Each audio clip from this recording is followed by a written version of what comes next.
So we're back for part 2 of studying for your test. So in this part, we just left off from talking about oral tradition. If you have any questions about that, please watch the last part of the last video, or refer to your book for that, or your class notes would also be great resources. You can also email me privately. I'll be glad to help. So the non-occurrence of the Parousia. For one thing, we have to wonder, what exactly is the Parousia? The Parousia refers to the second coming of God. And so it was believed, kind of like the rapture, it was believed that all believers would be rewarded by God when God returned to earth. A very rapture-like idea, although there's some differences. So if we're considering the Parousia, the non-occurrence of it means that it didn't happen, or it hasn't happened yet, at least. But the thing is that many people in the Bible thought that the Parousia would happen right away. So they were just waiting for it. They anticipated it to happen very soon. The Parousia was a real comfort. I'm going to bold that because it's kind of a big deal. Was a real comfort for people who were being persecuted for their beliefs. So if you had Christians who were, being threatened with death or with, social ostracization or being exiled, kicked out, looked down upon, whatever you would consider it, all these bad things, because they were Christians or because of their religious beliefs, if you're being told, hey, it's okay that you're suffering because you won't have to suffer for much longer. God will come back and God will reward you for your faithfulness to Him. So that was a really big comfort for a lot of people who were facing persecution, because they thought, even if I'm being persecuted now, tomorrow or the next day or next week, very soon, God is going to come back to earth and God is going to reward me and my suffering will be over.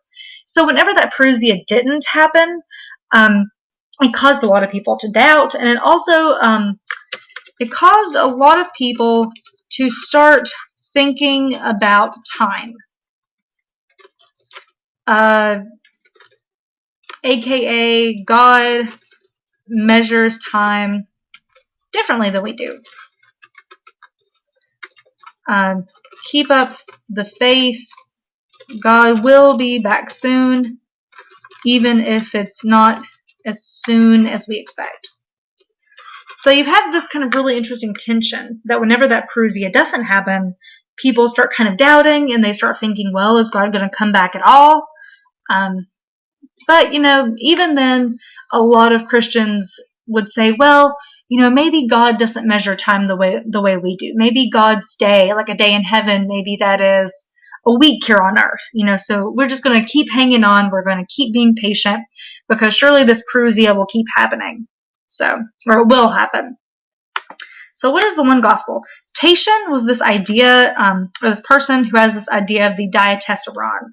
The diatessaron, which you can see right before you there, it refers to a harmony. Now, for those of you who are music majors, a harmony is something that agrees with one another. You have these different music notes that are getting along. So that's what Tatian wanted. He wanted to combine the 4 gospels into one gospel. And why did he want to do that? He wanted to do that to kind of take out some of these differences that whenever we study more about the Gospels, you'll read about those differences.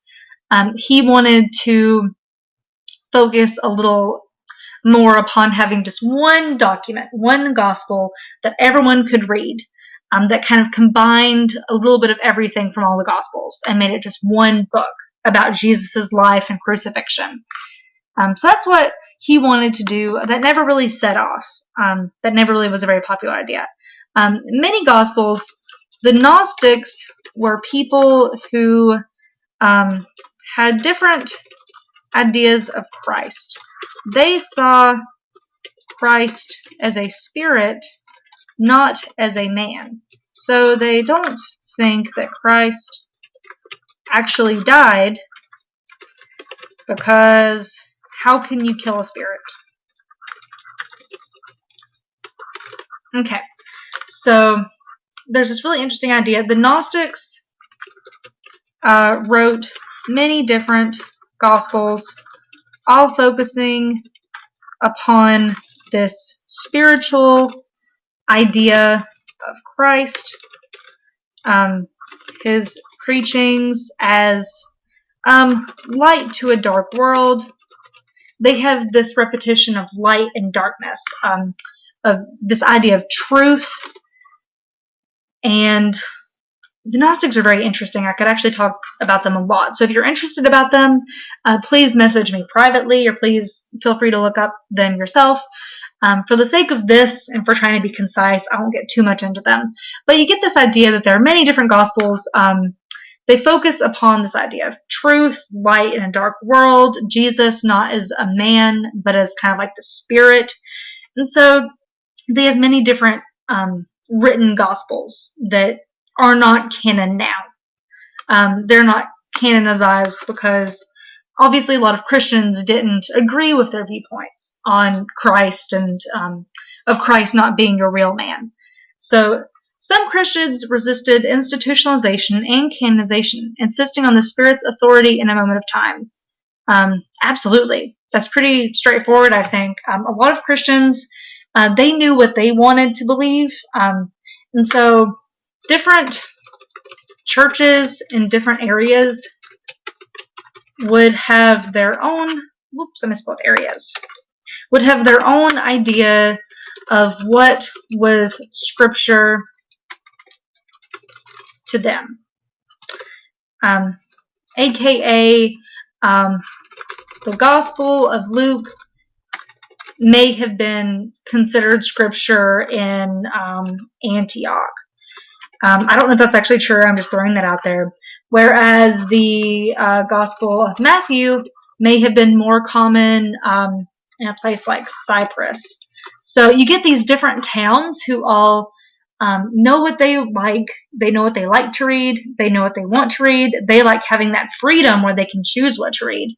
And so they don't like this idea that they're being told what to read. It makes sense. So you have Marcion. Marcion is early Christian figure. He is a negative motivator or catalyst for canonization. So negative motivator for canonization. Why is that? He didn't agree with a lot of the Old Testament. He wanted the Old Testament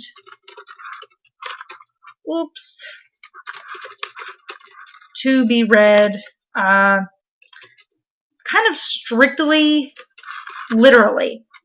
So I'll just put literally there. He wanted the Old Testament to be read literally and apart from the New Testament. He favored one gospel, I think that was the Gospel of Luke, although I'm not sure, and Paul's letters. And that's what he wanted to be Scripture. You know, this one gospel in Paul's letters. And so he was a big fan of, trying to petition other churches to just read this one particular writing set that he has. This one gospel and Paul's letters. I'll make that plural. This caused kind of a lot of trouble because a lot of people got really upset about it. Because Marcion he was a very controversial figure.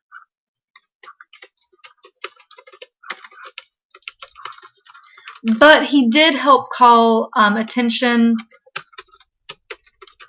to the need to have a set list of Scripture or canon upon which everyone could agree.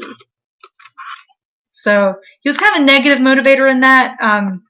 He was kind of a rabble-rouser, and he kind of got under the toes of some of the religious leaders at the time. So in the next video, we will go ahead and finish up some of these terms, and we will finish up this particular section. I hope you stay with me until then.